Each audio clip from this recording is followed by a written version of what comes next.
And now, it's 10 a.m. Let's just get down to it. And it's time for your sports fix. Strap yourselves in, folks. From two guys who have covered the teams you're passionate about for years. We are professionals. This is Jake Scott and Ben Anderson on 97.5 The KSL Sports Zone. Jake and Ben, 97.5, the KSL Sports Zone. Jake Scott, Ben Anderson, happy Friday to one and all. How's it going over there, Ben? Doing well. How are you? Yeah, I'm doing well. It's Friday, going into a long weekend, which I will work basically during most of it. Not all of it, though.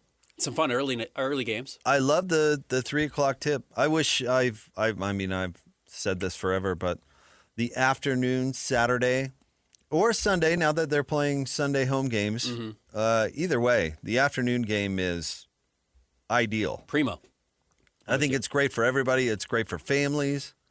It's great for downtown. Yeah. I wish they would do more, but what do I know? Yeah, I'm with you. I love 4 o'clock, 3 o'clock. I'd love an 11 o'clock game every once in a while. I know that seems a little bit early for everybody, but yeah, mix it around. You know, yesterday they were in Germany, and I get it was evening in Germany, but there was a Magic Grizzlies game on at noon yesterday because they were playing internationally. I'm all for it. I'm all for filling out the schedule a little more. And then I've always liked the Martin Luther King Day all-day NBA. Mm-hmm. I didn't really mean for that all to come together like that. They should pay me money for that. That should be like a tagline. Like that?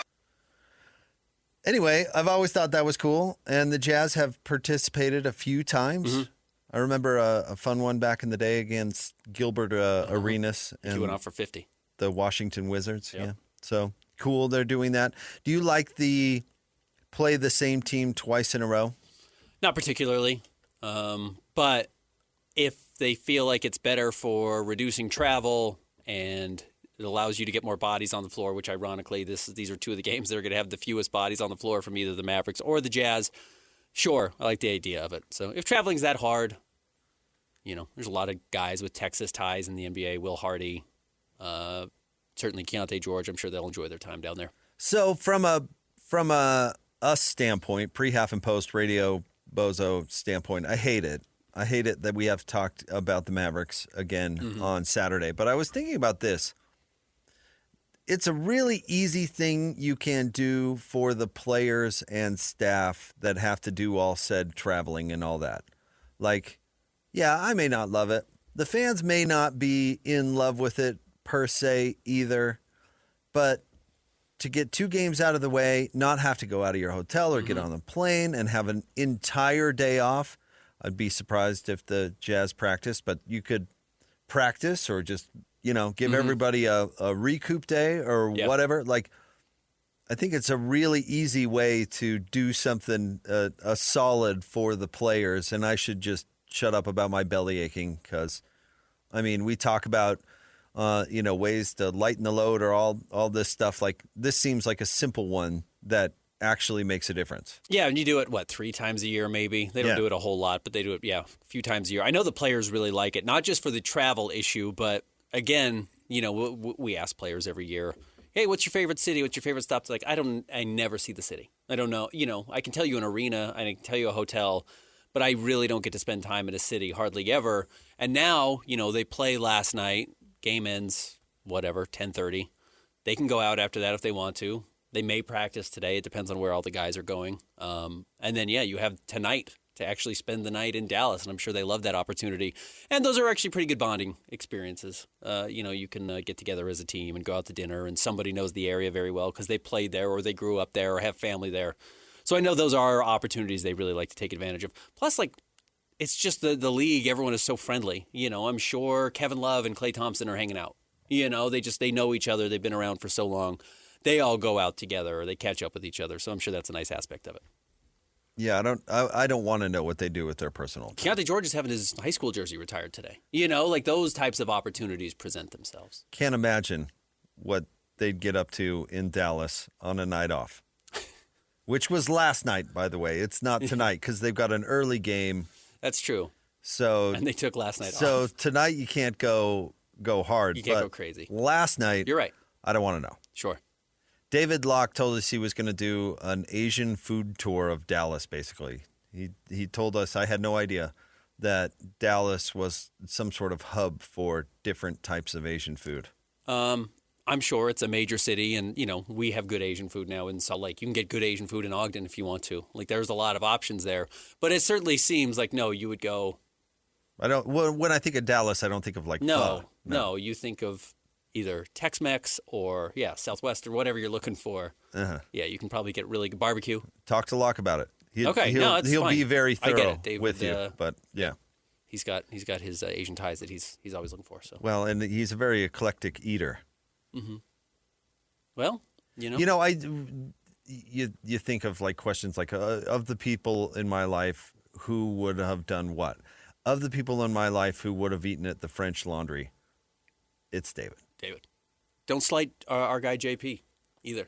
No, he's a foodie too. I just don't know. Does he have the financial means to eat? Well, he's not on the road, and then he doesn't get the per diem because he's not on the road. Well, which makes it a lot easier. The per diem isn't covering the French Laundry. I'm just saying, like, it's pretty good. NBA per diem's pretty sweet for a Michelin star restaurant. If you're there Thursday, Friday, Saturday. Okay. Yeah, it's pretty sweet. Handed out like $5,000 a night. Sign me up. Yeah, it's not quite that much. Anyway, so day off. It's good. It's a good thing for the players, and those of us who have to talk about it or write about it or whatever can suck it up and look for a new storyline. Sure. Not that we should start with the game last night because I don't think it was the most relevant thing in sports. Okay. Or local sports. Okay.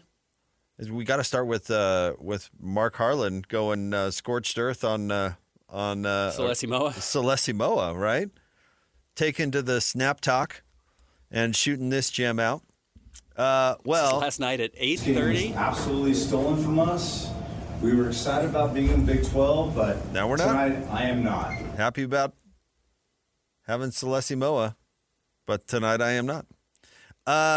He tweets out this, he was with us in class for a week, but in between in parentheses it says last. Then he says public announcement, because Mo is going to announce publicly today. Mm-hmm.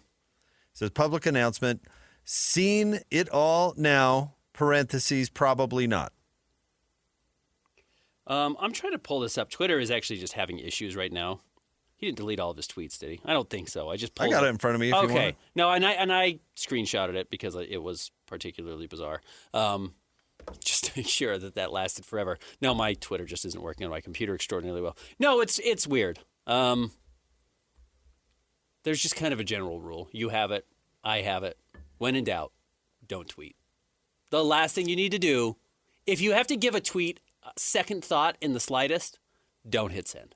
Yeah. And that's one you probably should have thought twice about, paused about, just said like, let's see, this is a legacy player, correct? This is one of the biggest recruits to come out of our state in some time. Yeah, he was here. I'm kind of the reason why the guy who he committed to isn't here anymore. At least I'm part of it, whatever reason. I had to say no to Kyle Whittingham, whatever Whit wanted. Whether you couldn't do it financially or you didn't believe in doing it, you're part of the reason why that guy's gone, which is part of the reason why this local kid, legacy player, is leaving, part of a very tight-knit community in our state. Should I hit send? Yes. Send. I'm definitely sending this out. Am I spell checking it? No, I'm not. Am I looking for punctuation? No, we're going the Cormac McCarthy route. It's just going to be chaos. Send. Yeah, I think if you tell me the athletic director at Utah is not pleased about losing a football recruit, I'd say, yeah, that's probably true. I mean, it's not 100% in his purview. I'd say that's more directly Morgan's problem than it is Mark Harlan's. But okay, been out of shape. They lost a recruit. But to your point, I don't understand people's need to publicly go through it. I don't. Yeah. And it is a thing. It's a thing. I try not to be on social media that much, but you can't help but see it. Like if you've got personal Facebook friends or whatever. I don't understand, and not everybody has it, but I don't understand okay, I'm displeased about something, or something bad happened to me, or I'm super upset about something. I've got to share it with the world. Taking it out. I don't get it. Yeah. I just don't. So I'm not going to fault the athletic director at Utah for being grumpy about losing a recruit, but I do not understand the impulse to say, I've got to share this with the world. Not you, because you have a very sober adult job where you can't really just be going out there and saying whatever you want. Yeah. That fact. Absolutely. I mean, that's it coming from you. And then not that he made the defense, but I saw the defense being made for him when anybody goes, well, is he right? That's not a good rhetorical, No, it's not. There's so much more nuance to any Right, yeah, sort this of is not a black and situation white that, story at all. well, is he right or not? I mean, it's like an excuse. Well, you can just walk around town and say anything you want about anybody, and your defense is, well, am I right? Yeah. What's that? I'm thinking of Uncle Buck, where he says, go down and have a rat gnaw that thing off your face. Like, Yeah. if you meet a person with an extraordinary mole on their chin, you can't tell them to go have a rat gnaw it off their chin. That's not not appropriate. That's not appropriate. But is he right? Probably look better without the mole. So I don't know it. If you want to read into it, which I often do. Mm-hmm. This is somebody who's under an incredible amount of pressure because he has really hitched his wagon to the immediate success of the football program. Honestly. Huh? And to Morgan's success. He is directly linked now with that happening. So the fact that he's really going through it, losing a football recruit, says to me, he's really personally attached to this. I mean, and his future depends on the success of the football program, which is probably true. Because people are going to be patient with Alex, it feels like, given where that program was. But parting ways with Kyle Whittingham in whatever fashion that they did to promote Morgan was a bold move. And if you act boldly, people, it's high pressure. Let me put it that way. Here's where I do have understanding. I won't say sympathy, but understanding. They probably spent a fortune just recruiting this kid, right? You spend a fortune sending coaches, sending staff, whatever you have to do to get him to come back to campus. And again, I know he's a local, but had committed to Tennessee, was going to go to Tennessee. Mm-hmm. Then you flip him really late in the process. That is not a cheap aspiration. I don't think you can do that without throwing a lot of money at it and a lot of time at it. And then probably, because of what it sounds like Utah is dealing with financially, probably a lot of asking donors for money. Probably a lot of going and asking. That's not just coming out of your athletic budget. That's going and asking people to put up the money. Now, I don't know if Salesi was able to keep some of the money that Utah gave him to commit. I have no idea. I don't really even want to speculate about it, but I understand why that would make you extra frustrated if that was the case. But you spend a lot of time, effort. You probably said no to other players that you thought you could have on campus to get him in the door. And then you lose him, not even at the last second, but after the fact that he is committed. I understand the frustration there. Yeah, but that's the job. 100%. I mean, what I don't care about is that he left. That's right. his right to leave. He gets to leave. Did you sign him to a contract like the one Washington did with their quarterback that says, if you leave, you can't get a single NIL dollar? If not, you probably left yourself open to this. Yeah. And you set yourself up for this when the coach left. So that you oversaw. So this is actually part of your fault. And I understand the pressure now of A, I've lost the player. B, I told people around me that we had to get this player. And we got him, and I celebrated with those people, and now this player's gone, and I have egg on my face. I'm sure that is part of this. Yeah. I don't know why this comparison jumped into my brain, but it did for some reason, especially considering I never served an LDS mission. Maybe we should talk to Hatch about it. But can you imagine how disheartening it is getting doors slammed in your face? I had a buddy who went to Rome. Mm-hmm. He went to Rome. Yeah. He told me, I think one person let me in their home. Yeah, right. The entire mission.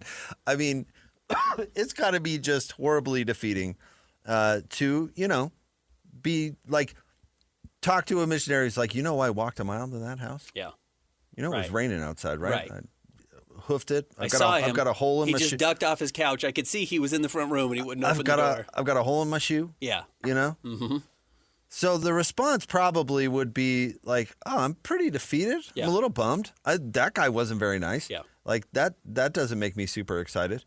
Do you then post a bulletin in the public newspaper shaming the neighbors for their poor hospitality? Right.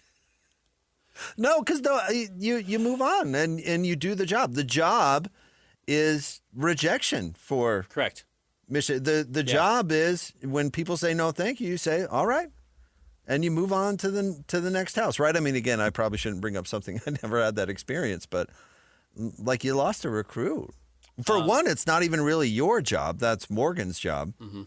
And you lost a recruit. Don't you lose recruits every day? And I mean, if you're this. doing your job, you're losing recruits every day. I mean, that's a particularly pricey one, sure, but that's the gig. That's the That's gig. what you signed up for. That's the job. That's intercollegiate athletics. And then let me ask you this other thing. Give me the likelihood that at some point in his career, Salesi Moa enters the transfer portal. Oh, I throw it at like 75%. 99%. Yeah. This kid's going to hit the transfer portal. If he's good, he hits it. If he's bad, he hits it. Right? One way or another, you go. If you're good Depending enough, on where he goes, I guess. But he's going to Michigan. I mean, that seems right. He had the do not contact tag. He could go somewhere else. He Who could knows? stay there at Michigan, though, if he blows up. Sure. But he's smart, even if you blow up, to at least say, okay, you going to pay me to come back? I might as well test free agency. It's free agency every year. But regardless, the likelihood that he leaves the school is 50%. Yeah. That's just every player now. Every player's likelihood at staying at the same school for 4 years Yeah. is so low. Why would you burn that bridge today? I kind of more see where you're going. What if he goes to Michigan and stinks or whatever? Or what if he gets homesick? Yeah. Whatever. Kids go on their mission and come he's back after coming- 6 weeks. He's coming back. The AD publicly dragged him. Yeah. Congrats. That's probably... Congrats. Now you burned him. Good, really good idea. That's really responsible. That's a great idea. What is it, though? Christian, do you have it where that impulse that if you're having something, you're going through something, you had a bad day, you've just immediately... Christian does those crying you've just videos in his car. Immediately got to share it with everybody who could possibly listen? No, I don't have But that. it's And not- I actually get really annoyed when people do that because, people don't care. Maybe I'm guilty of it because I complain on the radio, but I carefully craft my complaints, I guess. Uh-huh. But I do think there's something about like going through it. When I have gone through hard times, I guess I have shared moments of that on the radio before. Mm-hmm. But I don't. But you're also here and already talking. So maybe I'm a huge hypocrite. I don't know. I don't feel that impulse though to put it out there on social media for Nobody's holding you down and making you send a tweet out. No. I don't get that. Like, I'm really mad about this recruit. I immediately got to share it with everyone. But then again, I've never hijacked a press conference after a football game. It's just a weird approach, and I don't think it benefits him. Now, again, I'm all for it. I hope Mark Harlan goes off. I love that he did it after the BYU loss. I like that he's doing it right now. It's a content machine. It works really well for us. But if I had to answer to the program in the slightest, if I was a fan of the program, I would just say, just think about it. Just pause a beat. You know what? I think maybe we go. If I'm giving Mark Harlan advice, maybe I go the other way. Maybe we go with who was it? Who kidnapped DeAndre Jordan? Isn't it Mark Cuban? Was it Mark? I thought Mark Cuban was We the one tried to go get him. Mark Cuban was the one driving around Right. town. Wasn't it Doc Rivers that kidnapped DeAndre Jordan? Yeah, he was being recruited to Dallas and the Clippers. So I don't know when the portal closes or if that even matters or whatever. But next time you kidnap the player, and then they can't go anywhere. Yeah. You don't enroll him in school because implying from the tweet he's thinking like, well, gotcha. Yeah. Once you're enrolled in school, that's the genesis of the whole tweet. Like he's disappointed because thought he had him enrolled in school. That didn't turn out to be it. So the next step, kidnapping. The best tweet Mark Harlan could have sent was none. No tweet. Delete your Twitter. Don't send anything. The next one is, congrats, Salesi. Rooting for you. Oh, I hate Hope that this crap serves you too, well. because that's not genuine. Because you well, just yeah, don't right. need to So say. what's the best tweet? Just don't say it. Nothing. Yeah. Don't just say not. anything. Move on. Fine. No. We move next. Up. Who's next? That's the world. In fact, you even leave some intrigue out there, like, what does Mark Harlan think about this? I wonder. But you're left to wonder and project, as opposed to, I know just how he feels about it. Yeah, exactly how I feel. I know exactly how he feels. He's pretty bent, actually. Yeah. And you think Salesi Moa cares? But tonight I am not. In the slightest? Yes, because now he cares to on the bitter side. And Yeah, correct. Now he's got a chip on his shoulder. yeah, now he's got. So yeah, he Now cares. he's got extra motivation. He cares in a way that does not benefit the University of Utah. In the slightest. No. Anyway. As opposed to nothing. You hear that, right? That's it. Yeah. That's the response. Yep. That's it right there. All right, stay tuned. Top 3 stories of the day, KSLSports.com. Coming up next, Jake and Ben, 97.5, the KSL Sports Zone. It's time to break down the biggest stories of the day. This is the top 3 stories of the day on KSLSports.com. 97.5, the KSL Sports Zone. Jake and Ben, listen to the KSL Sports Zone because the Zone and Beehive Meals are honoring people that impact youth sports in our communities. Nominate the youth sports volunteer you know for the Beehive Meals Hero of the Week at KSLSports.com/contests, and then listen every Thursday afternoon to JJ and Alex for the winner.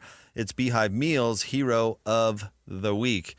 Time for the top 3 stories of the day. KSLSports.com, brought to you by J. Brooks Jewelers. Cherish your love with J. Brooks Jewelers. Explore their expertly crafted engagement rings made from the finest materials. J. Brooks Jewelers. All right, Christian, where do you want to start today? Number 1, the Jazz followed the Mavericks on the road last night. That was the game I expected against Chicago. Yeah, again, it's why yesterday when we were talking about the Chicago game, these were the second night of it back-to-back, we wondered, why is Chicago so bad? And you and I both kind of just want to talk about what an awful team they were. That's why, because of what we saw the Jazz do last night. Now, second night of a back-to-back, young players don't know how to prepare themselves for that. I get it. But that was a bad Mavericks team last night. Oh, that we was saw. the G League Mavericks. Hammer the G League Jazz. And they were on the second night of a back-to-back, too. Also, and had just lost a player in Cooper Flagg, and were down several starters. So, And didn't exactly have any bigs either, although I know you love Dwight Powell. So if you're telling me that the Jazz lost, I'm not really shocked. I'm a little surprised they got steamrolled. I would have, like I said, I would have expected that against Chicago, not the G League Mavericks. yeah, for sure. But I like Najee Marshall, who was they have really some good. good pieces. They've got some legit veterans. PJ And- Washington's good. And Clay can still shoot when you Yeah. leave him wide open. It's the why was he wide open factor. Right. That was a little bit interesting. We played the Jazz update, and Will Hardy blamed fatigue, which sure, yeah. And everybody's allowed to have down games. I don't know. I'm a little surprised it wasn't more competitive, though. I do think, and look, I hate to read too much into one game. I do wonder if we're starting to see a little bit of the limits of like how much Keontae can carry by himself. There's just no other creation on the roster outside of what he's able to do. Bryce can do some. He did a lot in the second half. The game was out of hand at that point. I'm not sure anything Bryce did actually mattered last night. But Keontae's being asked to do so much. There's only so much he can carry by himself. And truthfully, just Ace Bailey's just not there yet. And he will. He's going to get there. But he can't shoulder the number 2 load right now. And what's so good about the Jazz right now with Lauri Markkanen and Keontae when they're both on the floor, like they legitimately have 55 really good possessions a night. You're going to get that when those two are together, if not more than that. And they're so dangerous on the court that when anybody else is out there, and then you mix in Nurk, who's good for 10 or 15 possessions a night, you really do have a very workable offense. When you're missing Nurk and Markkanen, you're probably just stretching Keontae a little bit then. And he just can't quite get to that point. And that's the next level, honestly, for him. That's where, Kyrie is so great. That's where Steph is so great, that when they don't have all the pieces around them working, they can still win a game. Shea can do that. I don't know if any of those guys are playing with fundamentally flawed rosters. I don't know if even Shea is dragging a team with no center. Yeah, absolutely. Anywhere. Yeah. So I don't know. And again, I know you prefaced that take with, I don't want to read too much into it, which I know you don't, but what are you going to do? I mean, Phil, Phil is the starting center, and he only played 20 minutes. Yeah. That meant that Slow-Mo was your Slow-Mo played 26 minutes at the big. Yeah. Locke told this, I guess, anecdote that if you ask Slow-Mo what he thinks his position is, you know what his answer is? Point guard. Yeah. It's where he grew up playing, Point guard. But he's absolutely the 5 Yes. in these games for the Jazz. Yes. I mean, that's crazy. It's just not going to work. Keontae could have had, I don't know. Bryce had 40, whatever. 43 and they lost, yeah. 43 and they lost. 27 it's last just, night, they yeah, lost. I don't think it's a measuring stick. And you know what? I think you can look into what Keontae George is doing. And I can't remember if you pointed this out or Coach. Sometimes I get you guys conflated. It could have been both, honestly. Yeah. Is that he is making a concerted effort to get everybody going in the first half. Yep. And last night he did that, except for nobody got it going. Yeah, especially in the first half. In the first half. The Jazz were shooting, what, 33% at the half? Something like that. 2 of 18 from 3. I could go back and look it up or whatever. But I do think that. I think especially in the first half, Keontae's like, I'm going to get everybody going. And then he picks his spots in the second half, which was true last night. He only took 11 shots yesterday. Right. Again, and he knows. He gets what's going on. I mean, the Jazz are trying to lose these games right now. They didn't want to win. They're That was not an trying to win. important one to lose. They They're- probably told him before the game. They're not trying to win on Saturday either. And No. then I think this is the lineup you're going to see a lot of the year. And we'll see the trade deadline's now less than 3 weeks away. I have not heard a lot of rumblings about the Utah Jazz at all. I will tell you the truth. They're coming back in town. They've been on the road a lot since right before Christmas and now. So we will, I'll try and gather some info of what's going on. But I don't expect it to be a crazy trade deadline for the Jazz. I just think this is what the lineup's going to look like with some Lowry mixed in for. There's 41 games left. They're exactly at the midway point after last night. There are 41 games left. They played 41. What do we think? Lowry plays 20? How many games can they afford to win? They're at 14 right now. I think you can get 11 of your next 40. So, yeah, he plays against your absolutely toughest opponents on the road. 7? He plays at Denver. He plays at OKC, wherever you feel like, hey, we're probably going to lose that game regardless. Plays very rarely at home. Yeah, that's what you're looking at. You know what it is unfair to Phil. Well, he's not being set up to succeed because he's a backup for playing starting 5. Now, if it were me and you came to me and said, hey, fella, you're not being set up to succeed, my immediate response would be, well, that's not fair. Yeah, I don't want to do that then. That's not fair. You're setting me up for failure? That doesn't sound like a good idea for me. But it's good for us. Okay. Why? So we can draft the guy to replace you. Now, Huh? now go out and guard that 270-pound man. Yeah. So Team on 3. What's next? Number 2, the NFL playoffs roll on tomorrow. this is arguably the best weekend of football throughout the season. We've got the Bills and the Broncos tomorrow afternoon at 2:30, and I don't mean that specifically because of these games. I mean that every year. These are, it's a pretty loaded weekend. There's 4 games to watch. They're on basically nonstop beginning Saturday afternoon to Sunday evening. So a lot of people I know celebrate this weekend. But like I said, tomorrow, 2:30, throw picks, I should say. Christian's Donkeys taking on the Bills. Go America. Go Broncos. The 49ers taking on the Seahawks tomorrow evening. And then Sunday, 1 o'clock, Texans, Patriots. And Sunday, Rams, Bears. Man, some bad teams.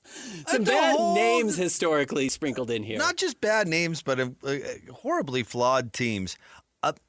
Part of what I love about the NFL is this, that it is wide open and you can go from worst to first and all those sorts of things.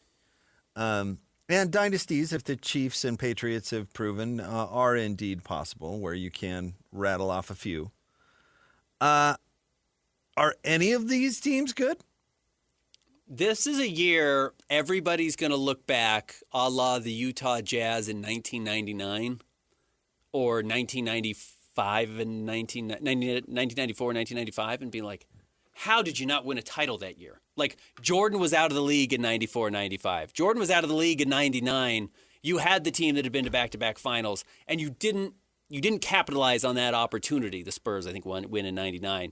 The Bills, if they don't win the Super Bowl this year, are going to look back and be like, Mahomes is out of the playoffs. Except for this is football. There's no guarantee that Mahomes gets back anywhere. The Chiefs have Correct. been on the fast train to Sucktown for a while now, and you can't guarantee Kansas City puts it all back together. That was the sheer magic of the Patriots. And if you want to give the boyfriend of the adult novelty heiress credit, it's that they refit rosters at least 3 times around Tom for the most part. Yeah. I mean, that's the secret sauce. There's no guarantee Kansas City does that. And the thing is with the Bills, and why again I don't compare it to Jordan. Josh Allen is not the only player on the team. No, he's not. And in fact, the team kind of stinks. Oh, they have a very decided effort to not stop the run at all. If you can run the ball, how's the Broncos running game? Hot and cold. Well, it's going to be hot tomorrow, so that's the nice thing. They're going to be able to move the ball because the Bills have no interest in stopping. But when you boil it down historically, what do we say about the Dolphins teams that didn't win a Super Bowl? Man, I can't believe Marino didn't get one. That's how we talk about it. That's what I'm saying. 10 years from now, if we look back at playoff runs or failures potentially for Josh Allen, we're going to say Bo Nix, Brock Purdy, Sam Darnold, C.J. Stroud, Drake May ends up being a very good player. Stafford's good, but he's old and fingernails. It's like, this is not the murderer's row of quarterbacks you have to break through to win the Super Bowl. And if you're the quarterback, you get to celebrate that. But that wouldn't be an accurate take 10 years from now, just like it's not an accurate take now. You're right, it's not. You're actually saying, not you, that the Seahawks are this far because of Samuel Darnold, which is incorrect. Right. It's part of the story. It's certainly not the whole story. Everybody loves C.J. Stroud. The Texans are not still playing this weekend because of C.J. Stroud. In fact, they're playing in spite of C.J. Stroud. Yeah. I've surprisingly got to give fingernails his due, but the Bears defense might be the worst defense the Chicago Bears have ever fielded. I mean, it's just dreadful. Yeah. Well, how many of these teams are winning in spite of their quarterback? So I was going to give the fingernails credit. I think you got to give Stafford credit with the Rams, no but question. they just almost lost to the Panthers, so don't tell me they're the perfect team. Drake May's had a really good year, but I think the reason the Patriots are there is because they invested a ton in their defense in the offseason. But Drake May's really good. He's really good. Throw picks is the worst quarterback I've ever seen, so he's certainly not there. No, Brock Purdy's still in the playoffs. The Donks, Brock Purdy's terrible. Yeah, right. He's worse than Bo throw picks. So the Niners aren't there because of Brock Purdy. They were thinking of benching Brock Purdy for, who was it? Mac Jones? Yeah. So I don't know. Josh Allen needs a better team. Have you seen the stiffs he's throwing to? And the defense is terrible. All due respect to Dalton Kincaid, friend of this program. I was more alluding to his wide receivers, but one tight end is not an arsenal of weapons. They have 2 tight ends. They have 2 good tight ends. Okay. Look out. Knox and Kincaid Look out. But somehow it's all up to him. It's just not. And it wasn't all up to Patrick Mahomes as much as everybody loves him. He had a dang all-pro team there for a couple of years. Do you want to venture to pick winners, or do you not care to do that? No, because I'm obviously rooting against the Donks, and so the Niners. I'm clouded. I'm rooting against the Niners, but I don't love the Seahawks either, but clouded there. Always root against the Patriots, so what? I'm impartial in that game, and always root against the Bears. So Hawks, Patriots, Rams, Broncos. That's who's winning this weekend. So all the favorites? The Rams are not the favorites. The Rams are the favorites. Oh, they're favorites, but they're not at home. I'm talking. Yeah, okay, yes, not the higher seed, but they are the favorite by Vegas. Yeah, I'm going out on a limb. Bold. Wait, did you say? Yeah, you did, because Denver's. Did you say Broncos? Denver's. I did. The Donks are favored by 1.5. They are. Seattle's favored by a touchdown. New England's favored by 3, and the Rams 3.5. They opened as underdogs, so that must have changed. Hit that parlay, buddy. Don't gamble. It's ridiculous. Old bold take, Ben. Print it. Out there picking the favorites. Print it. Ben, you're such a freaking bozo. Do we have another one to get to? We do. The Utah Mammoth got another big win last night. They beat the Dallas Stars. Continued excellent play from Vmelka. I thought that was actually one of his better games all season last night. He had some absolutely huge saves on some breakaways from the Stars. They had to melt away 3 minutes at the end of the game with a man advantage for Dallas. Dallas pulled their goalie, and they found a way to get it done. So a lot of momentum. This team's playing well, and just kind of seems like it's come together. Seems like it looks more similar to the team that we saw win 7 games in a row than that team that couldn't get off the ice. Yeah, and Vejmelka was great. Can I give you an admission? Well, last night was a frosty yet lively atmosphere in the building, and the hockey games are super fun. If you haven't gotten to them, the crowd is really, really great, and it's fun to see what they do with the arena with the steep sides and all that. Mm-hmm.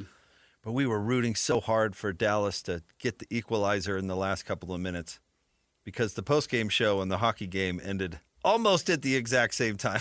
Yeah, right. And I got to compliment the Mammoth fans. Pretty solid drivers in a crowd. I don't know. I'd be interested to see a study on the best crowd managing driving fan bases. You know what I mean? Like coming out of stadiums, which fan bases is it just a mad dash cluster? Okay. And which fan bases like are orderly and take turns and go in the right lane and it turns into a smooth process. You know what I mean? I don't want to police how fans do their thing. I know the players do not like the whistling at the Mammoth games. They have said that's distracting. Please don't do that. Well, deal with it. Fans got mad about it. They're like, we like whistling. Yeah. Fans should stay for the 3 stars after the game. Like that's a part of the NHL. You stay and you celebrate the 3 best players. A lot of people filing out as soon as that final horn sounds. You're supposed to stay, I guess. Well, we're still learning the new traditions around here, Ben. But it wasn't quite the nightmare I thought it was going to be. This sounds like a weird thing, and I know we're over, Christian, but I have not dealt with traffic at a sporting event, Colin, in Seoul, because I'm always working after, right? So I always leave the stadium, hour, if not hours after the event's actually over, and I never deal with the traffic. Yeah, same. It's kind of a funny byproduct. No, it is like one of the real sports traffic. advantages. And you're usually there way before the game starts, so it's not like you deal with traffic coming in. It's kind of funny. Yeah. Dealing with arena traffic last night. Yeah. It was like, wow, I haven't been been here in a while. Yeah. All right, stay tuned. More next, 97.5, the KSL Sports Zone. Whether it's the Jazz, Utes, Cougars, or Aggies, these guys have got you covered. Time to eat, fellas. You're locked on to Jake Scott and Ben Anderson 1, 2, 3, move it. on 97.5, the KSL Sports Zone. Jake and Ben, 97.5, the KSL Sports Zone. Want to remind you about Win Ticket Wednesday. Your chance to win big every week on the station. Coming up next week, you can get tickets to go see the Utah Boat Show and Water Sports Expo at the Mountain America Expo Center, January 29th through February 1st. Get your tickets today at utahboatshow.com. And listen all day on Wednesday for your chance to win. Where do you rank the college football championship game in your current zeitgeist of sports awareness? Oh, man. That's an interesting question because it used to be at the very top, kind of. Yes, I mean, I would put it up there, the very top, as long as it's existed. Like this weekend, that's what you're thinking about, college football? But no, I think it's slid for me a little bit. Yeah, I mean, I think that's the problem, and I understand they have the calendar issue. They have a calendar issue. They keep adding weeks to the playoff. It's going to happen when you do that. But yeah, going up against what I said in the last segment is maybe the most celebrated outside of the Super Bowl weekend of football, other than opening weekend. This weekend we have 4 different games and everyone's competing to make it to the AFC and the NFC championship games. This is huge. Everyone's talking about the NFL. That's where people's attention span is. Even casual football fans are dialed into the NFL right now. It's easy to track the teams. It's easy to track the stories at this point. You probably watched some of the games last week, so you've got a little bit of momentum. When you spread it out as badly as you have now with the college football playoff, it's just lost a lot of juice. It's lost a lot of pizzazz. So, I mean, you were talking about the Monday Martin Luther King Day, which the NBA struggles to own days. They did Christmas. Now they've lost that to the NFL. They've done well with Martin Luther King Day, and they're going to try and keep that away from the college football playoff and this championship game. But, yeah, that's, I think, the bigger issue than necessarily that they're spreading it out so far. It's just that you've added enough things since your team last played that I'm not sure it maintains the momentum of interest that is pretty critical to fan bases. And it's still going to get huge viewership, don't get me wrong. Yeah, I don't think I think maybe you could make an argument that the NFL playoffs have begun, and thus usually we've moved on and we haven't been able to. I would buy into that. I don't know about this specific weekend, but having it on Monday separate from the NFL, I think is fine with me. Let me give you an example. I remember watching the game where I watched it, who I was watching with, what happened in the game, all that. I'm talking about the Willis McGahee Miami, speaking of the Canes, probably why it came to mind, Ohio State game for it all in 03? Early, 02? And that felt huge, and I don't feel that same way. But that could be about me, getting older and that sort of thing. But I used to get together with my friends or whatever, even when I've been married, every year to watch the championship game, kind of like the Super Bowl. Now it feels weird because the Super Bowl's in 2 weeks, 3. Well, I guess it's far enough away. Maybe you could have 2 get-togethers, but I don't know. I don't think it's the teams. I've had no problem getting worked up for national championship games with teams that I care this nothing Indiana about. team's fun. It's a great story. And Miami's a classic team. I'm rooting for Miami, which feels a little weird. Are you? Really? Yeah, go ACC. I'm not rooting for the Big Ten. Oh, really? I thought you would be the guy who hates other people in your team's conference. Oh, no, I'm all conference all the time. Really? You're an ACC guy. As long as it's not UVA. Okay. You and the adult novelty-ers. All ACC. Yeah, go Heels. Yeah, absolutely. No, I pick the ACC every year to win the dang March Madness tournament. Okay, I've not picked up on that. That's a safe bet. Well, yeah. I like obviously. Georgia in the SEC this year. Okay. Well, I certainly don't like Kentucky in the SEC. Yeah, But no, I don't root for the Big Ten in anything ever. Okay. I like Indiana. I think it's such a great story. It's not. You don't think so? No. I think it's a pretty cool story. I think it's really more fun than Miami. I think we're overblowing this Signetti clown big time. I think we're watching one of the great runs we've ever seen, certainly out of nowhere. I don't think it's going to last Are we? particularly well. Yeah, absolutely. Yeah. What he's done over the last 2 years is insane at Indiana, and the fact that I think they're going to steamroll Miami this coming up on Monday. Whatever. It is pretty amazing. They got the sheep barons on board or whatever is making money in the Midwest these days. And what does that mean? Have you heard their cheating scandals? Well, that's the rumor because no one thinks you could possibly do this without cheating. And maybe they're right, but there is not a lot of no evidence of that, right?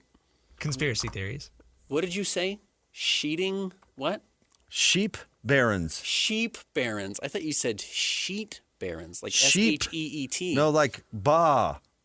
Okay. Sheep. I didn't know what you were barons. alluding to. I was trying to think of something like agricultural Midwesty. Okay. And that's what I came up with. I thought you were like alluding to the Klan or something. Sheet barons. I was like, I've never heard them called that. Sheep.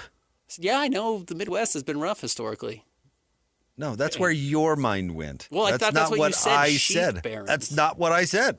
Come on, man. I don't know what a sheep baron is. But I get it. Yeah, I get it. Farmland. I get it. Big sheep. Yeah. You know, like big pharma? Yeah, for sure. Big farm. Big wool. Big farm with an F. Yeah. All right. Stay tuned. We'll get to more coming up next. Jake and Ben, 97.5, the KSL Sports Zone. Whether it's the Jazz, Utes, Cougars, or Aggies, these guys have got you covered. Time to eat, fellas. You're locked on to Jake Scott and Ben Anderson 1, 2, 3, move it. on 97.5, the KSL Sports Zone.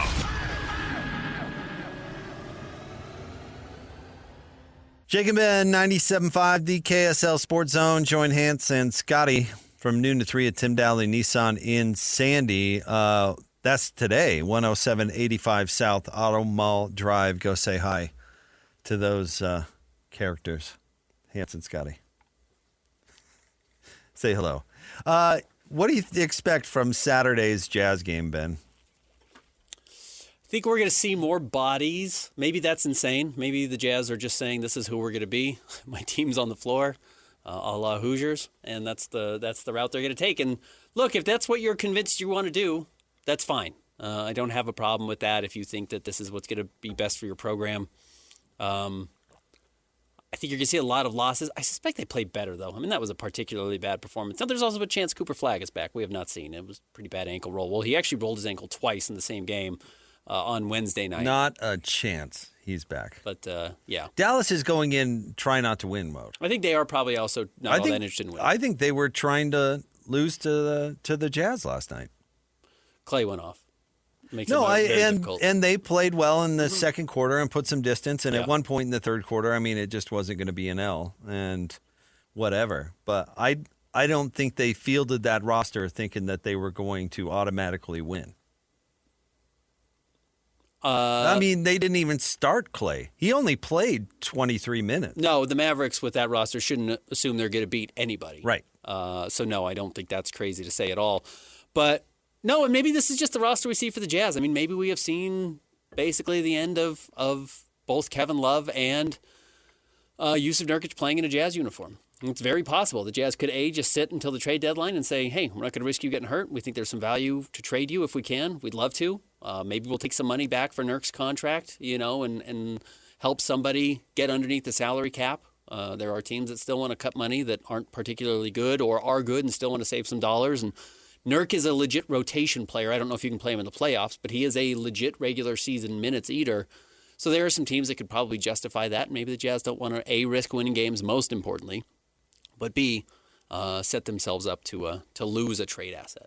Well, I got to tell you, given Nurk DNP coach's decision when he was dressed on Bosnian night in Chicago is cold. Was it Bosnian night in Chicago? It was. It was Bosnian night in Chicago. Nurk, to his credit, as long as we're on this aside, I think he must have signed 1,000 hats. Oh, yeah, good for him. Like before the game, he was Yeah. over there signing hats and spending time. But I was like, oh, you don't play him at all on Bosnian night? That's cold. Yeah. That's And it's a that's huge Bosnian population. if I bad remember for correctly. international relations is what that is. Certainly not a great look for the NBA. Not a great geopolitical move. Here's where the Jazz stand currently with the results of last night. Again, important because the Jazz are at the midway point in the season. They're 41 games in. Got a really big sample size now of what the team can and can't do and maybe what they need to do the second half of the year. Jazz have the third worst record in the West overall. They have the sixth worst record in the NBA. They are sitting at 14-27. They are a game and a half ahead of both the Brooklyn Nets and the Sacramento Kings for what would be, if those teams passed, then the Jazz would all of a sudden have the fourth worst record in the NBA. They are 3 full games clear of the Washington Wizards, who have the third worst record in the NBA. While I would say the Jazz are certainly in striking distance of both the Nets and the Kings, 1.5 games with 41 games to play is a lot. Maybe Sacramento passes them. Sacramento's suddenly red hot. They've won 3 in a row and are actually beating some reasonably good teams. Well, hold on. You're reading the wrong gauge. I'm not trying to come at you, but what is the motivation of all these teams? That's going to dictate where all the movement comes from. So who's in front of the Jazz? Let's go up to here. So I'm going up, Ben, to like bottom 10, maybe a little more. Okay. Memphis. Mm-hmm. They're on 17 wins, trying to win or trying to lose. They are weirdly on the fence because they're trying to figure out what to do with Ja, but I wouldn't be surprised if they hit full reset this before the trade deadline. Clippers. Trying to win. They're on 17 as well. The Bucks on 17. Trying to win. The Mavericks on 16. Tank. The Hornets on 15 wins. They will tank. Yeah, I don't know about them. They will. will. I think they may be trying. Let me pull them up in their conference. How far are they out of the play-in tournament? They are 15 and 26 4 games back of the play-in tournament. is already. not great, but they've got all these young players that I don't know if are they going to really shut down Con Knippel for the rest of the season. Right. You look at their roster. It's Brandon Miller. It's Con Knippel. I watched the Lakers game last night after the Jazz game. They'd be doing Brandon Miller a serious disservice if they shut him down for same the with rest of the Con. year. Same with Ryan Cockbrenner. Yeah, the Zion James. All these young guys they need to play. So they may be. They may just keep their guys out there and really pull the plug late, but they are not as urgent as the Jazz to make sure they have a top 8 protected pick. Okay, so now we're getting down below the Jazz. All right, Brooklyn. Tanking. Sacramento. Tanking, but are they too dumb to know it? Well, they just don't have the players to tank. They're bad because they're legitimately bad. They've got DeMar DeRozan, they've got Zach LaVine, they've got Russell Westbrook. Like they've got a roster. They're going to trade all those guys, I would think. If anyone wants them. Well, they're going to try and get Kuminga. Is the rumor, right? Okay. Yeah. Do the Warriors want any of those guys that they're offering back? with longer money. I don't. No, I don't know. think I'm just so. saying where the Kings are at. No, I believe you. I just think that if the Jazz really are committed to losing, I could see the Kings with a bunch of players who are like, I'm not going to be on your team in the future. Why do I care if you lose? Unless they just bench them, which is possible. Okay, the Wizards on 10 wins. Clearly tanking, and they are like the Jazz. They have a top 8 protected pick. And have said they're not going to play Trae Young until after the All-Star break Yeah. at the soonest. Yeah. The Pelicans. Should be trying to win. Can't, but should be trying to win. Because they don't own their pick. If they're trying, can they get 15 more wins? No.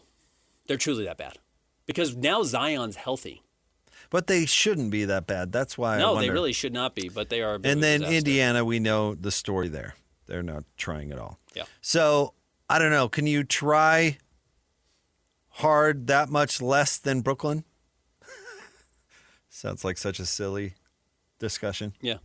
No, it's bad. The one hope I would say for the Pelicans that they could see a change is DeJounte Murray coming back and playing, and he tore his Achilles last year, so he hasn't been playing a whole lot, and he's just like a good starting point guard. But no, I don't think there's a lot of motivation. Point is, this is going to be where the Jazz are because you realize they'd have to only win 4 more games to get where they were last year. Yeah, of course, that's not going to happen. No, the safest bet in basketball, what we talked about it, was it 17.5 for the 18, Jazz? It was yeah. that was the easiest. That was free money if you were paying attention to what was going on. Accidentally get 10 more wins. That's going to put them at 24. I mean, they're not going to be worse than Brooklyn. They're not going to be worse than Washington. They're not going to be worse than Indiana. And then you're talking about the Kings. What's their motivation? What do they do? Probably not going to be worse than them. The Pelicans, I don't know. Probably I don't know why they're bad. Not why they're not winning a championship, but why are they the second worst team in the league? Yeah. I mean, Zion just doesn't do anything for you positive. The truth is, as fun as he is, as unique as he is, what he's unique at doesn't translate to wins. And that's something you got to be careful about falling in love with. Yeah, I guess, but I would think the mere fact that they're trying. No, they've got other good players too. They have other NBA players. Yeah, they do. Trey Murphy's a really good player. Yeah, Trey Murphy's Herb not Jones bad. has been a good player. They should accidentally be at 30 wins. Yeah. 25. If they're trying. But I think you're right. The Jazz will get to 25 wins. I think that's probably about the number. 3 months left in the season, a little bit less now. 2 months and 3.5 weeks. So there's 41 games left. That means you can go 1-4 or 1-3 over your next 4-game slot for the rest of the year. The Jazz can very easily accomplish that. 1-4 is not hard to do, and that doesn't also reek of true disaster. That's you win a game a week, basically. A little bit less than that, a game a week, and you're set. And the Jazz can do that. That's a pretty comfortable spot to be in. I think if you finish at 25 wins, the Hornets will have more than that. And obviously, I think Dallas probably ends up with more than that. Maybe not, but Dallas probably ends up with more than that. Clippers are obviously easy to get a finish with more than that. And then, that does just leave the Kings, the Pelicans, the Wizards, the Nets, and the Pacers below you. What did I name? 5 teams. So that puts you in the 6th spot. And then where this gets relevant for the Jazz, if they want to hold on to their top 8 pick, is if you own the 6th worst record outright, because it does change if you're tied, but if you own it outright, you have a 96% chance of holding on your pick. All 3, 3 out of the 4 top picks would have to be jumping you. Yes. Which would be... And not just teams. Yes, jumping you is the word you say. That's correct. Yeah. Teams behind you in the odds. Would have to leap you. 3 of them. Yeah. Pretty unlikely. Pretty unlikely. Yeah. Not impossible. Happened last year, but not impossible. 76ers, the Spurs, and the Mavericks all jumped the Jazz last year. Man, that's bad luck. Yep. And the year before that, it was... I can't remember. No, all 4 teams must have jumped the Jazz, obviously. And the Hornets. Well, obviously, last yeah, because year, the Jazz had the worst record. But the Hornets had basically the identical odds of finishing with a top 4 pick. It was just that they couldn't fall any further than Jazz couldn't fall any further than 5, and that's what they hit. Still jumped them. Yeah, absolutely, they still did. So now the difference is, we did the lottery night at I think we were at JCW's for lottery night. It was we knew the Jazz went into that night with a 50% chance of drafting 5th. The high likelihood is the Jazz were going to fall to 5th more than any other individual spot. 50-50 was going to be top 4, but 50 was going to be 5. So you were probably smart to say 5 was the most likely outcome, and it certainly was. In this situation, if the Jazz own the 6th worst record, which again, I think this is probably the sweet spot. I think this is where they're comfortable going into lottery night, 6. If you're at 7, you only have an 86% chance of holding on to your pick. And that's, again, 86% still highly likely, but 14%, it's not nothing. You could certainly lose that. So if you have 96%, you feel happy about it. With that, you would have a 35% chance of still jumping into the top 4. So I think that's where the Jazz want to be. I don't think they want to be 7th. I don't think they're going to push like crazy to get to 5th or 4th. I just think that's going to be too difficult to do. That would take some real hamstringing your team. Oh, you'd have to shut down Keontae and Lowry today. Yeah, and you may. And they could. I mean, if they decided they don't want to play Keontae a whole lot over the close of the year, I do think, like you were just saying with Charlotte and Brandon Miller, that ends up being a disservice. Keontae's got to keep this up. I agree. You can't hand him the carrot yet. You still got to make him follow it. You're telling me there are other priorities than simply lottery position? Is that what you're getting at? And that's because I'm told that's incorrect. That's the other part of this where I do think the second half of the season is a little bit interesting. Now, it's going to get tedious if you're a Jazz fan. I think watching these next 41, especially if the lineups you see are mostly what we have seen the last 2 games, because you're going to see Kyle Filipowski unable to do certain things. He just isn't going to evolve into something in the next 41 games that allows him to defend 5s all of a sudden, starting caliber 5s in the NBA, especially considering 2/3 of the team the Jazz are playing the rest of the way are competing to make the playoffs. You're not going to play well in those games. You're not going to improve Cody Williams physically enough to be able to maintain a good 48 minutes. Where Cody is right now, which is leaps and bounds above where he was at any point previously in his career over the last, first 1.5 years of his career, certainly all of his rookie season, the first 15 games of this year. Cody really couldn't compete at all physically. As he showed last night, he had a great first quarter, 9 points, led the team through 12 minutes.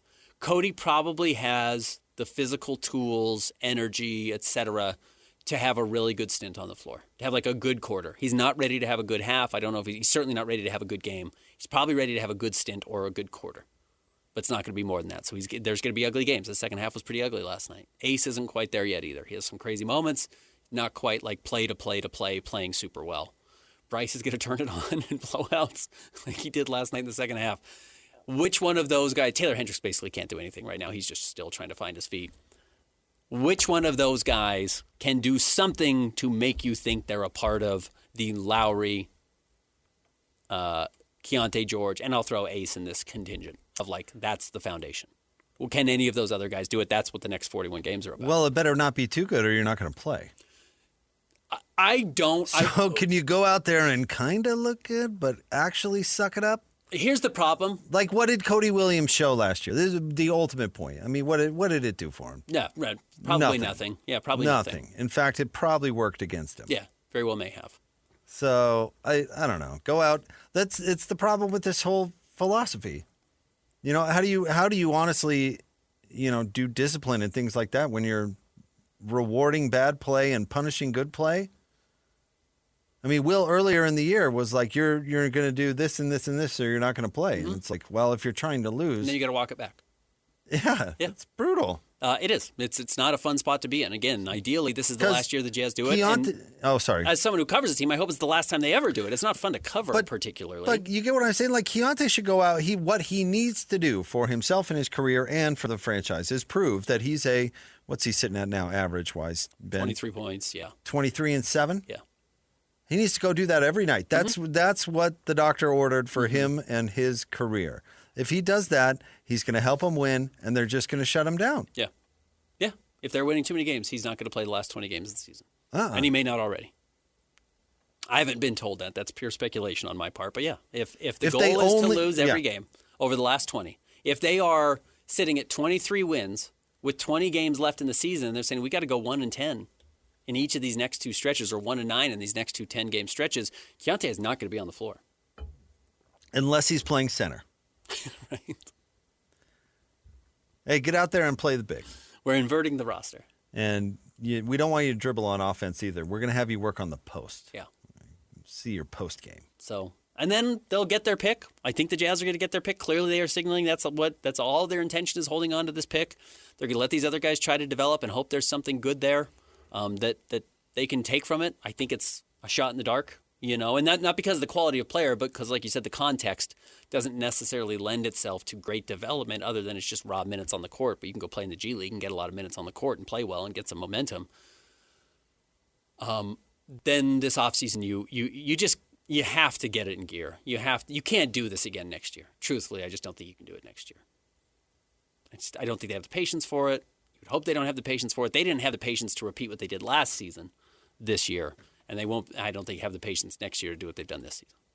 All right, stay tuned. We'll have more Jake and Ben coming up next on a Friday, 97.5, the KSL Sports Zone.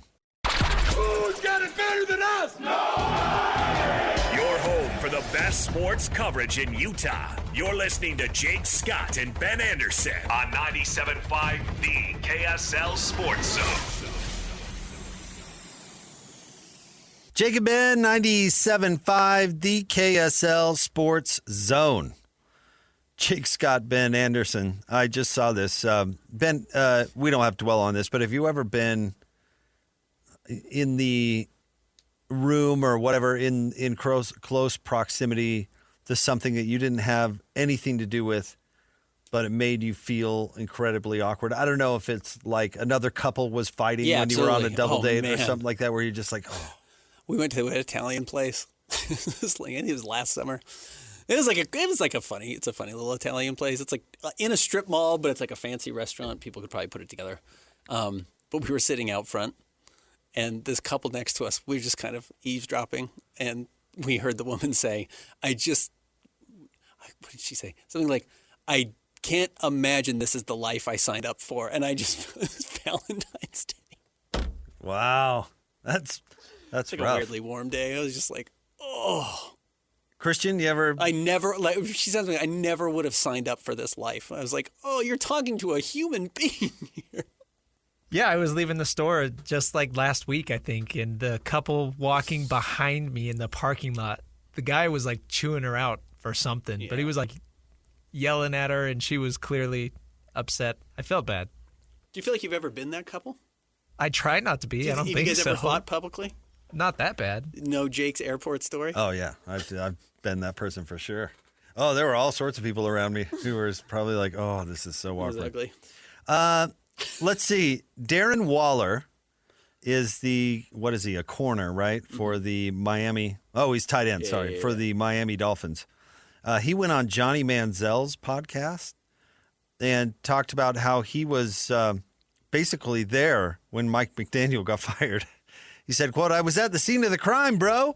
I think I was the last person that saw him before he got fired. He says, Stephen Ross kicked the door in at like 9:42, and then the conversation kind of hits a lull, and I'm sitting across the desk from Mike, and Stephen Ross is standing there kind of looking at me and implying that he needed to leave. And then he says, so I go out of the meeting and I go downstairs to get a massage. I come up from the massage, look at my phone, and he's fired. And I'm like, damn, this bleep cold for real. Imagine how awkward that'd be. Like, oh, I'm just sitting here talking with my coach. Yeah, Good to see you, Stephen. Mr. Ross. I wasn't supposed to see that. The moment. I wasn't supposed to see that. I love that he says he kicked in the door too. Stephen Ross came in like hopped up and ready to for a fire-in. You know what I mean? Yeah. And then I bet you seeing a player there kind of threw him off. Yeah, I bet that was awkward. Standing there looking at the player like, hey, guy. Hey, man, sorry that happened to you. I guess I have survivor's guilt now that I'm still on the team. I can't help but telling you, I don't think you need to meet with the coach anymore. I think we can safely... Are we doing our end of season or no? I think we can safely end this meeting, and you're not going to miss out on a thing there, Darren. Why don't you go grab yourself a massage? I can't imagine, though. It feels so awkward. Oh, horrible. Especially after I put the pieces together after, you see that he got fired and be like, oh, dude, I was right there. That was uncomfortable. Oh, man, I have one of the all-time great ones of these. I'm not going to share it on the air. You're familiar with it. But, yeah, sitting in on a fight, one of the all-timers. So. Oh, yeah, that's a good an all-timer. Crazy. But, yeah, that's always brutal. That is The worst part is I was connected to that one, actually. That I thought my livelihood was on the line at that point. It didn't end up being. But you weren't. Wasn't the instigator. You were not involved. No, per se. no, I was by proxy exclusively. No, I saw two people yell at each other that I was slightly involved with, and it had nothing to do with it. But it was exciting.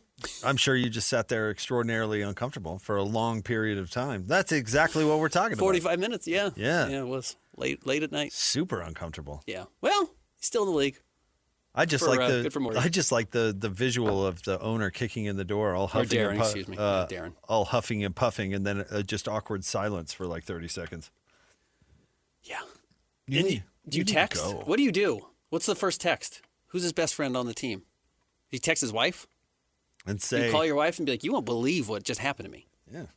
Well, Mike McDaniel was doing coaching exit interviews, I'm sure, because he thought he was hiring the next GM. Yeah, and come in to line up some candidates. You remember that story? If that was true, then Mike is very out of touch.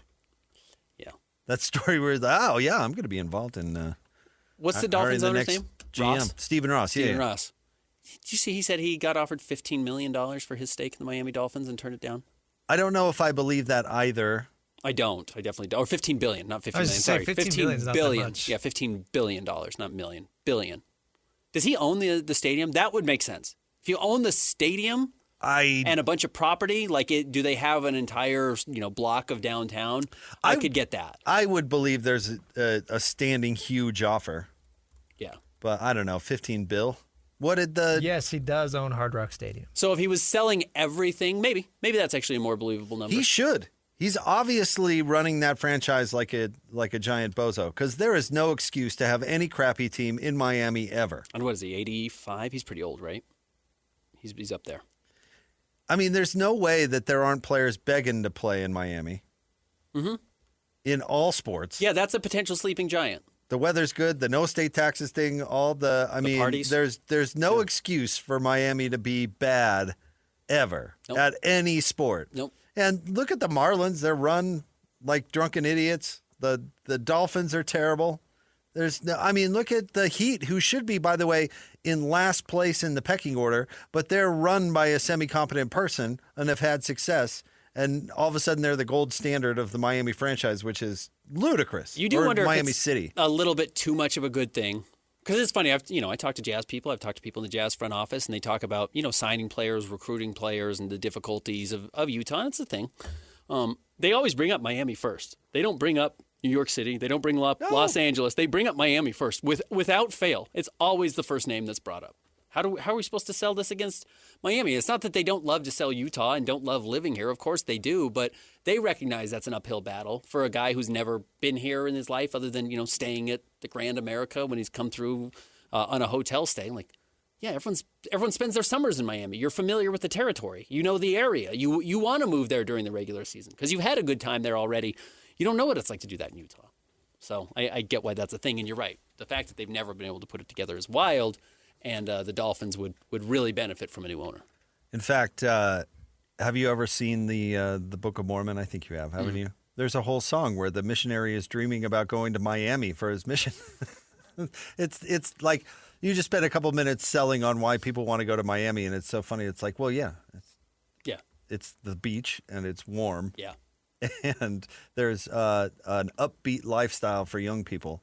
I mean, honestly, there's a reason that LeBron picked Miami. Yeah. And it might not have been the entire reason, but it was. He said, "Oh, I can go play for Pat Riley." Then he put his rings on the table. We've all heard and I can go from Cleveland, which I'm not even talking about Cleveland, the city. I'm talking about Cleveland, the climate. Yeah. And go to Miami instead, where in the NBA season you live during the winter time. Yep.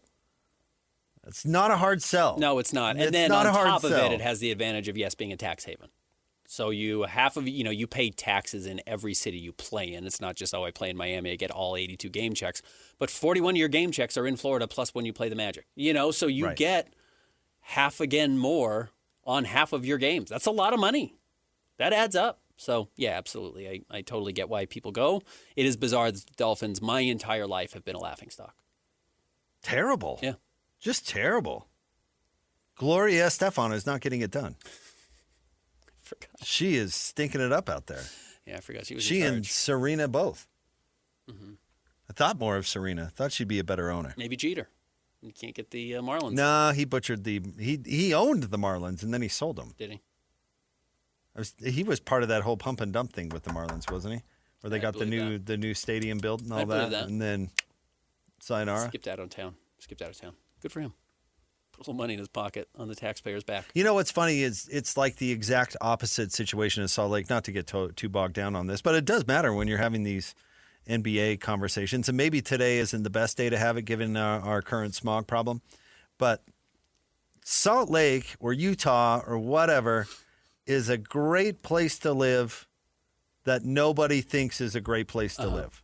Like it's a great place to be, but the marketing of it, the PR of it is you go live in Salt Lake. Yeah. Miami's probably not all it's cracked up to be, not. I would guess. No, of course but not. everybody thinks it's paradise on earth. Yeah, that every day's easy. It's the inverse. It's like the inverse problem. Yeah, you have to live in Florida. No, it's a nightmare. Florida's insane. I don't know if it's insane. I think I could talk myself into living in Miami, but it's not Honolulu. I mean, it's not paradise on earth, certainly. It probably has its drawbacks. I don't know. No, Florida has major issues. Like, it legitimately has major issues. And I'm not talking politically. I'm talking nobody's from Florida. So everyone who moves there treats it like it's a garbage dump because it's like, well, this isn't my hometown. Right. I don't care about this place. I'm a transplant. That's why they don't have great fan bases. They have people who move down there that are transplants. Well, everyone in Miami, just like Jeter, is what? A Yankees fan. Everybody who moves south are old people from the East Coast who don't want to live up there anymore. It's the same problem Arizona has. That's why they're compared so often. Or Vegas. Yeah. But it's like, that nobody's from there, so nobody treats it particularly well. There's not really a strong sense of community, which is one of the reasons why it does have the bizarre political climate that it does, that swings wildly from one side to the other every decade, it seems like. Yeah, it's all over the place. Florida really is it's a bizarre part of our country. And that does contribute to it, other than some of the weather is great. Yeah. I mean, Vegas, when it gets an NBA team, will be a huge destination. It'll be a huge draw. Yeah, it is. Huge draw. Yeah. And it is insufferable. It is so hot. But they don't live there in the summer. They don't live there in the That's summer. thing. You can bounce. They You're don't right. live and there the in the winters summer. what are the winters like? I don't go to Vegas in winter. Like 60s? Yeah. Nice. It's why half the NBA lives in Phoenix. Yeah. It's because they all go home wherever they're from or go somewhere else or vacation Yeah. or go somewhere tropical. Yeah. Or they're all flying to L.A. to go to those training facilities. Right. They're all in somewhere else, not Phoenix. But during the season or the spring and fall or whatever, Phoenix is lovely. What's the weather in Dallas right now? Jazz players, again, 57 outside, probably in shorts because it's been cold at home. Probably feeling pretty good to have the day off. I'm sure Boone played golf. Yeah, probably did. Absolutely. David is diving into some bok choy He's doing the tour, right now. the Dallas tour. I had no idea Dallas was known for its Asian food. No, neither did I. No clue. But David told you about it. We'll wrap up the show. Coming up next, Jake and Ben, 97.5, the KSL Sports Zone. The sports you love, the teams you can't live without. Get a sense of urgency! This is Jake Scott and Ben Anderson on 97.5 The KSL Sports Zone. Two niggas on the airways, talking sports. They got it made Jake's and not so. Loves this tie-dye, Ben's got style with his scarves. Oh my.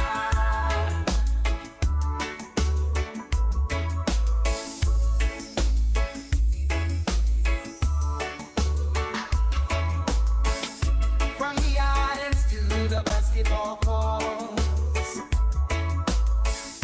they bring the engaging their thoughts.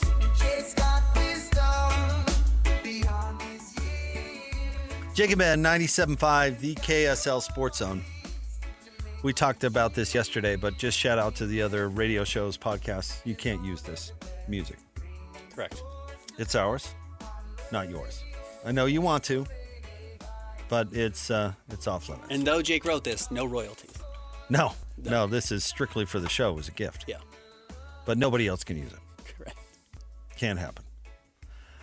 Ben, you asked Christian what he's going to do all weekend, and he said, his job, because he works on Saturday, but also just sit around and watch football. Is that your plan, too? Well, the Jazz game is on Saturday afternoon, so I won't quite be able to do that. Gonna go take in a couple of movies. I think gonna enjoy it being cold outside, so I can excuse myself to go inside. So I'm gonna try and do 2 movies this weekend, which I've not done in a while. At the theater? At the theater. Yeah. Here in Salt Lake? Tonight and then coming up on Sunday. We have theaters? We still have a couple. I'm kidding. I've gone to the theater with my kids like twice in the last 10 years. And still trying to. I try to go. It is something we're losing. Even though I pulled up a story. Let's see. It's right here. Netflix is promising because Netflix is buying Warner Brothers. You know that, and Paramount Plus is trying to get it. And, maybe. Yeah. Whatever it is. That's going to kill the movie industry. Is promising that they will keep Warner Brothers releases in theater for 45 days, which is great. I love the theater. I've got, my brother is in movies. My sister-in-law is in movies. Like, making money at the theater is good for them. It's good for, I like going. It's a kind of a classic experience. So I hope it stays, and I hope that's a good thing. So I do try to put my money where my mouth is a little bit to actually go and take in movies at the theater when I can. And then, yes, watching football. Okay, give me good job, bad job. We'll play. Is it, because like a lot of people think that we have really good jobs, which we do, which we love. But there's always a Christian doesn't think we have a good job. There's always a downside to any job, right? And we used to do the Movie Zone, which was fun in partnership with the Miller Megaplex and all that stuff. But got to know the dude at Miller Megaplex, probably the same guy, whose job it was to select all of the movies that ran in the Megaplex theaters. So his job was basically to sit down and watch all the movies before they came out. Now, again, this is what I'm getting at. I'm sure the job is much more complex than that. And I'm sure you have to watch a lot of just dreadful slop to decide. But that always seemed to me like, is that like dream job or not good job? Good job with downsides. All right. Better than a lot of jobs, no question about it. Especially if you can make a career, great. But a bigger time commitment than people realize. And especially certainly. back then, I'm sure they weren't sending him screeners. Like, he wasn't taking that home and popping them in the DVD player. Oh, but he had a whole movie theater at his disposal. Yeah, Why would he? But where do you want to be? When work stops for us in 8 minutes, where are you going? And where are you going to plant yourself for the rest of the weekend? At home. You don't want to be out. You're not going to go sit in a theater to screen a movie. Oh, cool. What was the Will Ferrell dog movie he did last year where they were but if it animated were talking dogs? You don't want to watch that. Alone in a theater with all the snacks and popcorn at my disposal? I don't know. That sounds pretty great. Strays. The movie was Strays a couple years ago. And you've seen the chairs they throw in, obviously, at the theaters these days where you're spoiled with these lazy boys. Like, that sounds pretty sweet.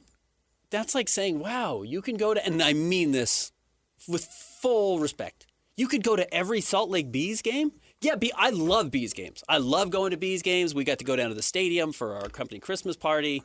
It looks awesome. I didn't get to go to one last year. Do you want to go to every single Bees game? No, I got It's you. the same thing of going to the theater to watch every movie every day. There's a real downside there. I honestly don't know if he can take them home, but part of it would be knowing what the movie was like in the theater, right? Especially today's day and age. Yes. So wouldn't surprise me if he And watched he it. doesn't have to watch everything.